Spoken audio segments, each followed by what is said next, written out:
Mit-30 ta' Marzu li ġej, ir-Renju Unit se jkun ikkunsidrat bħala pajjiż terz, jiġifieri pajjiż mhux membru tal-Unjoni Ewropea. Għaldaqstant, id-dwana ta' Malta ħabbret li l-importazzjoni minn u esportazzjoni lejn ir-Renju Unit trid tkun koperta minn dikjarazzjoni ta' dwana. Fi stqarrija intqal li l-operaturi ekonomiċi li jinnegozjaw biss mar-Renju Unit jew esklusivament mar-Renju Unit u l-Unjoni Ewropea għandhom jirreġistraw mad-dwana sabiex jingħatalhom numru ta' identifikazzjoni. L-operaturi jistgħu jagħmlu dan billi jikkomunikaw ma' uffiċjali ta' dwana. L-operaturi jistgħu japplikaw għat-taħriġ fuq l-użu tas-sistemi nazzjonali tal-importazzjoni u esportazzjoni billi jimlew il-formuli meħtieġa u jibatuhom b'email fuq customs.training@gov.mt. L-applikazzjonijiet għandhom jaslu għand id-dwana sa 18 ta' Frar.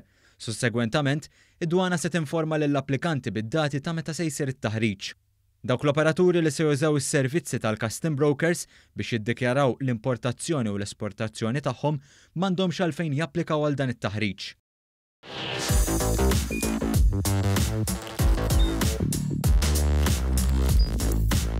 Idħol fuq one.com.mt u hemmhekk tista' tara l-programmi kollha li jxandru fuq One permezz ta' One Play.